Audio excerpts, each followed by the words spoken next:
રાજકોટ મહાનગરપાલિકાની ચૂંટણી પહેલા કોંગ્રેસને મોટો રાજકીય ઝટકો લાગ્યો છે। કોંગ્રેસના દિગ્ગજ નેતા ઇન્દ્રનીલ રાજ્યગુરુએ સક્રિય રાજકારણમાંથી સંન્યાસ લેવાની જાહેરાત કરી છે। ગત દિવસોમાં મહાનગરપાલિકાના 18 વોર્ડના 72 ઉમેદવારો માટે સેન્સ પ્રક્રિયા પૂર્ણ થયા બાદ આ નિર્ણય સામે આવ્યો છે।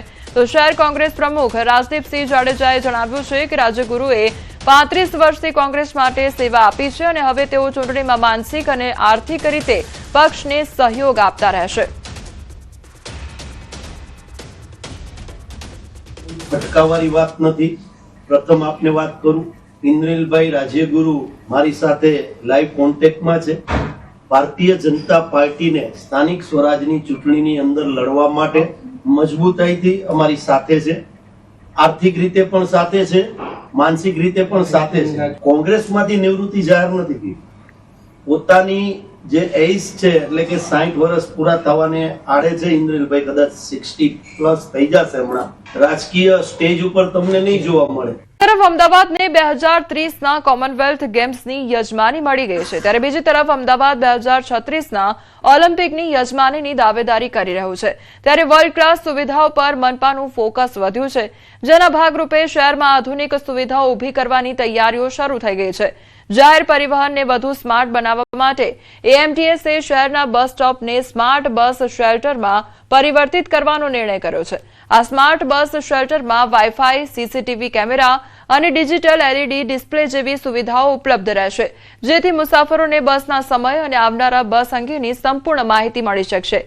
એએમટીએસના ચેરમેન અને કમિટી સભ્યોએ સિંધુ ભવન રોડ પર બનાવેલા પ્રથમ સ્માર્ટ બસ શેલ્ટરની મુલાકાત પણ લીધી હતી। શહેર એ સ્માર્ટ સિટી બની ગયું છે, તેને લઈને જ અમદાવાદ શહેરમાં હવે જે રીતે ઓલિમ્પિક્સ અને કોમનવેલ્થ ગેમ્સની તૈયારીઓ થઈ રહી છે તે અંતર્ગત જ હવે એએમટીએસ પણ તેનું નવીનીકરણ કરી રહ્યું છે અને એએમટીએસ પણ હવે સ્માર્ટ બનવા જઈ રહી છે। એએમટીએસ જેટલા પણ શેલ્ટર આવેલા છે, જે બસ સ્ટોપ આવેલા છે, તેને હવે સ્માર્ટ તરફ લઈ જવાનું એએમટીએસ આયોજન કરી રહ્યું છે। જોઈ શકો છો, આજે ઊભો છું, આ કોઈ કેબિન નથી, પરંતુ આ એએમટીએસ નું એક સ્માર્ટ શેલ્ટર જોવા મળી રહ્યું છે। એક આધુનિક આ બનાવવામાં આવ્યું છે, એલઈડી ટીવી, સીસીટીવી ડિસ્પ્લે સાથે, અને સાથે જ શાંતિથી કોઈ પણ વ્યક્તિ ઉભો રહી શકે, ગરમીના સમયમાં પણ આરામથી તે ઉભો રહી શકે, વરસાદના સમયમાં પણ તેને વરસાદ ન નડે તે પ્રકારની આખી બસ જોડે છે એએમટીના ચેરમેન ધમસિંહભાઈ દેસાઈ। ધમસિંહભાઈ, અમદાવાદ શહેર એ સ્માર્ટ શહેર, હેરિટેજ શહેર તો બની ગયું છે, પરંતુ હવે એએમટીએસની જે બસો અને એએમટીએસના જે બસ શેલ્ટરો છે એ પણ હવે સ્માર્ટ બનવા જઈ રહ્યા છે। શું આની ખાખી ખાસિયતો છે? અમદાવાદ મ્યુનિસિપાલિટી ટ્રાન્સપોર્ટ સર્વિસનું આ એક નવું બસ સ્ટોપનું અત્યારે એક પ્રયોગ કરી રહ્યા છે। આની એક અત્યારે નવું સેન્ટર માટેનું અમે ટેન્ડર બી ફ્લોટ કર્યું છે। આના આજે અત્યારે આપણે જોઈ રહ્યા છીએ એવા 100 બસ સ્ટોપ બનવાના। આ બસ સ્ટોપની અંદર સીસી કેમેરા, બેસવાની સારી સુવિધા, વાઈફાઈ સાથેનું આ બસ સ્ટોપ છે।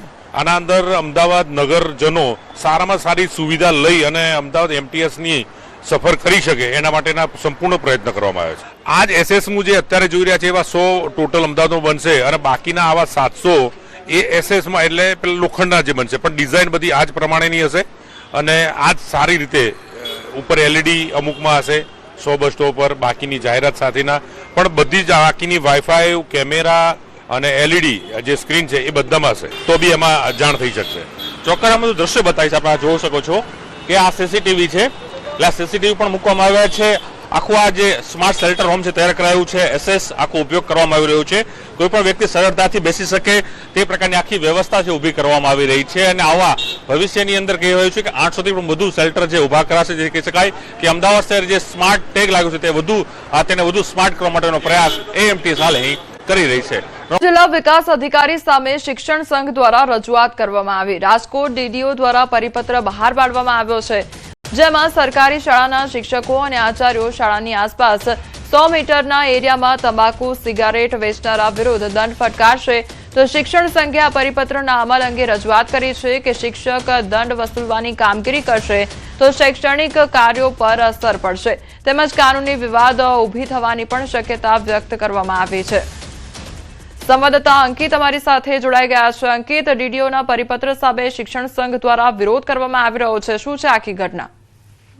ચોક્કસ વાત કરવામાં આવે તો શિક્ષકો ઉપર વધુ એક કામગીરીનું બોજ છે તે નાખવામાં આવ્યું છે. રાજકોટ જિલ્લા વિકાસ અધિકારી દ્વારા એક પરિપત્ર છે તે બહાર પાડવામાં આવ્યો છે અને પરિપત્રની અંદર કે જે ગ્રામ પંચાયત હસ્તક અને જિલ્લા પંચાયત હસ્તક જે શાળાઓ આવેલી છે તે શાળાઓની આસપાસના 100 મીટર ત્રિજ્યાની અંદર જો કોઈ તમાકુ તેમજ સિગરેટનું વેચાણ કરતા હોય તેવા પાનના ગલ્લાના જે સંચાલકો હોય તેમના વિરુદ્ધ કાર્યવાહી કરવાનો જે સત્તા છે તે આપવામાં આવી છે. સાથોસાથ દંડ પણ ફટકારવાની સત્તા છે તે આપવામાં આવી છે. ત્યારે આ પરિપત્રને લઈને રાજકોટ જિલ્લા જે પ્રાથમિક શિક્ષક સંઘ છે તેમના દ્વારા વિરોધ છે તે નોંધાવાયો છે અને સમગ્ર મામલે તેમને જિલ્લા વિકાસ અધિકારીને રજૂઆત પણ કરવામાં આવી છે. સાથોસાથ આ પરિપત્ર પાછો ખેંચવાની માંગ છે તે શિક્ષક સંઘ દ્વારા છે તે કરવામાં આવી છે.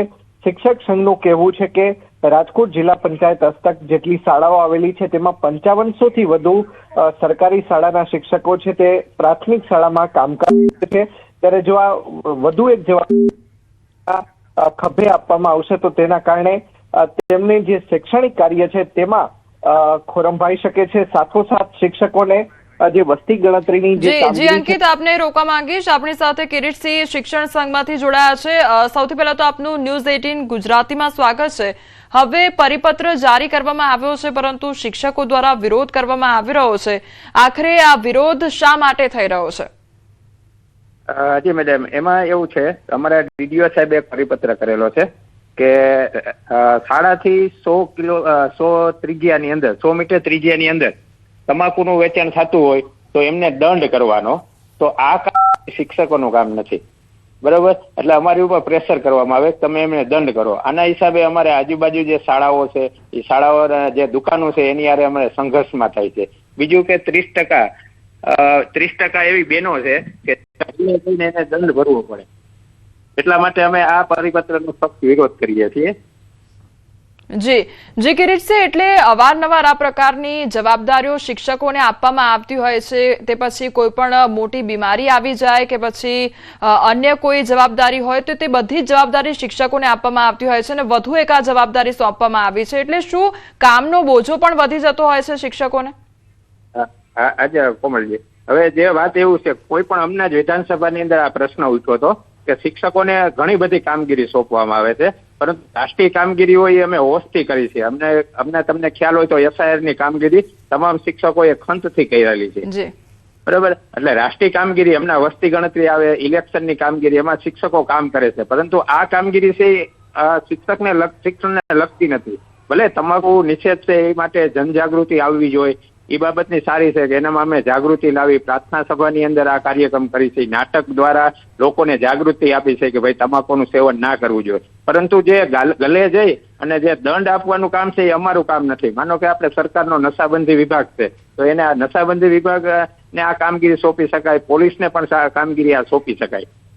જી કિરીટસિંહ, એટલે આમાં એવું લાગી રહ્યું છે કે અહીંયા ગલ્લાવાળાના ત્યાં જઈને દુકાન પર જઈને જ્યારે તંબાકુનું વેચાણ થતું હોય તેને રોકવાની કામગીરી કરવામાં આવતી હોય એટલે અહીંયા મહિલા શિક્ષકો પણ હોય, પુરુષ શિક્ષકો પણ હોય અને તે લોકોને આવનારા સમયમાં ક્યાંક મુશ્કેલીનો સામનો પણ કરવો પડી શકે છે. એટલે શું આ બધા મુદ્દાઓને આવરીને વિરોધ કરવામાં આવી રહ્યો છે? હાજી મેડમ, જો અમે ડીડીઓ સાહેબને રજૂઆત કરેલી છે, સોમવારે પણ ફરીથી જવાની છે કે ભાઈ આ કામગીરીમાંથી અમને મુક્ત રાખો, અમને બાળકોને ભણાવવા દો. કારણ કે ઘણી બધી કામગીરી એટલી બધી આવે છે કે બાળકોને આપણે ભણાવી નથી શકતા અને ગામની અંદર સંઘર્ષ ઉભો થાય છે. મોટા ભાગના ગામની અંદર તમે જોજો 100 મીટર ત્રિજ્યાની અંદર ઘણા બધા ગલ્લા આવેલા છે તો અમારે એ લોકો સાથે સંઘર્ષમાં ઉતરવાનું થાય છે. જી કિરીટસિંહ, આપ અમારી સાથે જોડાયા તે બદલ આપનો આભાર. તો શિક્ષણ સંઘના જે મહામંત્રી છે તેમની સાથે પણ વાતચીત કરવામાં આવી. તેમના દ્વારા સ્પષ્ટ કહેવામાં આવ્યું છે કે આ જે કામગીરી છે તે શિક્ષકોની નથી અને અન્ય જે ડિપાર્ટમેન્ટ છે તેમને આ કામગીરી સોંપવામાં આવે તેવી રજૂઆત પણ કરવામાં આવી છે. બીજી તરફ જે ગામનો વિસ્તાર હોય છે ત્યાં 8 થી 10 જેટલા ગલ્લા હોય અને વધુ પડતું વેચાણ થતું હોય ત્યારે વેપારીઓ સાથે સંઘર્ષમાં ઉતરવું પડે છે તેવી વાત પણ કરવામાં આવી છે.